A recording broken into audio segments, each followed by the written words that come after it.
नमस्कार, आप देख रहे हैं न्यूज 111। मैं हूं आपके साथ कृतिका। बिहार में कोरोना संक्रमण के हर दिन करीब 200 से अधिक मामले सामने आ रहे हैं। इसको देखते हुए मुख्यमंत्री नीतीश कुमार ने ऐलान किया है कि जिन इलाकों में कोरोना संक्रमण के नए केस मिल रहे हैं वहां लॉकडाउन जारी रहेगा। मुख्यमंत्री ने जेडीयू कार्यकर्ताओं के वर्चुअल सम्मेलन के दौरान कहा कि देश में लॉकडाउन खत्म हो चुका है और धीरे धीरे बाजार खोला जा रहा है, लेकिन हमारी सरकार ने यह फैसला लिया है कि जिन इलाकों में कोरोना के नए केस मिल रहे हैं वहां लॉकडाउन जैसी सख्ती जारी रहेगी। गौरतलब है कि पूरे देश में लॉकडाउन में अब छूट दे दी गई है। इसे अनलॉक 1 का नाम दिया गया है। हालांकि ये छूट भी स्थानीय प्रशासन के द्वारा शर्तों के अनुसार दी जा रही है और राज्य सरकार और डीएम मिलकर इन पर फैसला कर सकते हैं। राजधानी पटना समेत पूरे जिले में अभी भी 38 कंटेनमेंट जोन हैं। इनमें पटना सदर में 19, पटना सिटी में 10, दानापुर में 8 और मसौढ़ी प्रखंड में 1 प्रतिबंधित क्षेत्र है। सीएम नीतीश ने पार्टी कार्यकर्ताओं के साथ वीडियो कॉन्फ्रेंसिंग के माध्यम से वर्चुअल सम्मेलन किए। सीएम ने गुरुवार को अपने कार्यकर्ताओं के आने वाले विधानसभा चुनाव में 90-10 की सिद्धांत पर काम करने की सलाह दी। सीएम नीतीश कुमार ने कहा कि 90% समय का इस्तेमाल वो सरकार की उपलब्धियां बताने में कर रहे हैं और सकारात्मक काम हुए उन्हें लोगों को बताएं, और 10% समय इस्तेमाल सरकार के विरुद्ध विपक्षी दलों के दुष्प्रचार का जवाब देने में करें। उन्होंने कहा कि चुनाव आ रहा है, ऐसे में जो सकारात्मक काम है उनके प्रति अधिकांश लोगों का झुकाव होता है। हम लोगों का विवाद किसी से नहीं है, हमारे काम के प्रति आस्था है। तो इसमें हम आप लोगों का एक चीज के लिए सतर्क करेंगे, कोरोना वायरस को लेकर के। अब तो लॉकडाउन नहीं है। लॉकडाउन जो देश भर में लागू हुआ था, अब लॉकडाउन 31 से नहीं, अब सीमित इलाके में जहां पर कोरोना वायरस की बीमारी बढ़ी हुई रहेगी उन इलाकों को चिन्हित करके वहां पर लॉकडाउन सीमित इलाके में लगाया जाएगा। ये निर्णय है।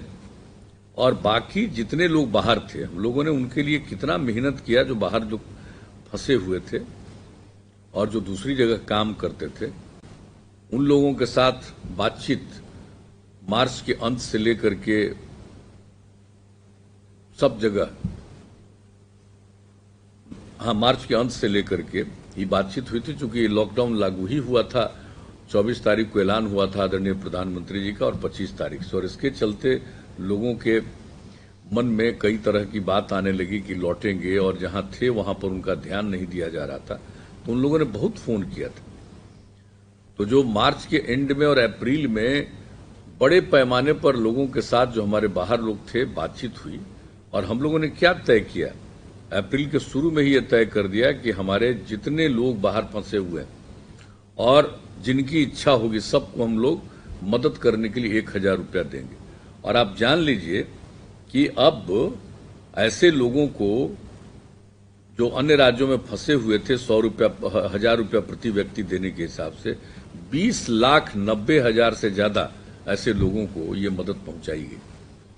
और बाद में उन बीच में तो कई तरह के लोग हैं, किसी किसी तरह से आ जाते थे, लेकिन नियम बना हुआ था केंद्र सरकार की तरफ से कि एक राज्य से दूसरे राज्य में जाने पर प्रतिबंध है, एक जिले से दूसरे जिले में जाने पर प्रतिबंध है। तो हम लोगों ने इस सवाल को रखा था। 27 अप्रैल को प्रधानमंत्री जी ने मुख्यमंत्रियों के साथ बैठक की थी, और उसके बाद 29 अप्रैल को एक प्रावधान किया गया, और तब लोगों के आने का सिलसिला औपचारिक रूप से प्रारंभ किया गया, जिसमें शुरू में तो ये बात चल रही थी कि लोगों को सड़क मार्ग से भेजेंगे, लेकिन रेल मार्ग से भेजना ज्यादा उपयोगी था। और केंद्र सरकार ने इस बात को मानते हुए जो मई महीने में इसकी शुरुआत कर दी, और कितनी बड़ी संख्या में बिहार में रेलगाड़ी से श्रमिक आए बाहर से। कुल मिला के 3 मई के बाद से आप समझ लीजिए मई महीने में कुल मिलाकर के 1508 श्रमिक स्पेशल ट्रेन चला, और उसके माध्यम से 21,11,000 से ज्यादा लोग बिहार पहुंचे। और हम लोगों ने क्या तय किया था, सारा इंतजाम किया, पहले ही से जो राज्य के अंदर था उसके लिए सारा इंतजाम किया। अब ये बाहर से आ रहे थे, इनके लिए हम लोगों ने इंतजाम किया कि जो लोग रेड जोन से कुछ खास इलाकों से आ रहे हैं जिनके ऊपर बहुत संकट है, जैसे दिल्ली है और राष्ट्रीय राजधानी क्षेत्र कहा जाता है गुड़गांव, फरीदाबाद, नोएडा, गाजियाबाद, इसके अलावा मुंबई, पुणे, सूरत, ये अहमदाबाद, कलकत्ता तथा बेंगलोर, यहां बहुत ज्यादा फैला हुआ था। तो वहां से जितने लोग आए उन शहरों से, उनके लिए हम लोगों ने इंतजाम किया प्रखंड स्तर पर क्वारंटाइन सेंटर, और वहां उनको 14 दिन रखने का प्रबंध, और लोगों को कहा गया कि रहिए, इसी में आप ज्यादा सुरक्षित रहेंगे और आपके परिवार के लोग सुरक्षित होंगे।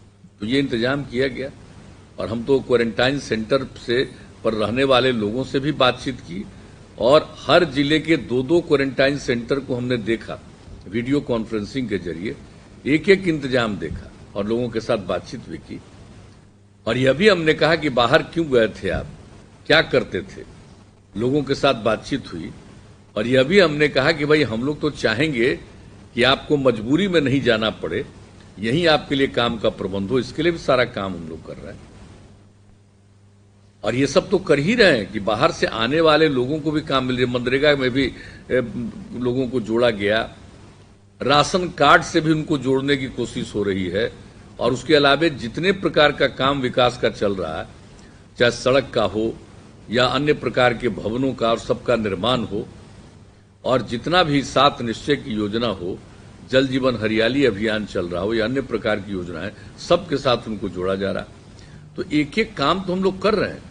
और जो लोगों को रखा गया क्वारंटाइन सेंटर में, आपको हम बता दें कि 15,036 प्रखंड स्तरीय बिहार में क्वारंटाइन सेंटर हम लोगों ने बनाया, और उसमें 15 लाख से ज्यादा बाहर से आए लोगों को रखा गया। और अब तो खैर बहुत कम संख्या हो गई, अब तो मात्र 4,106 केंद्र में मुश्किल से अब 93,217। बिहार झारखंड की तमाम खबरों के लिए बने रहे न्यूज़ 111 के साथ। नमस्कार। बिहार और झारखंड की तमाम खबरों के लिए हमारे YouTube चैनल को सब्सक्राइब करें और बेल आइकन दबाना ना भूलें।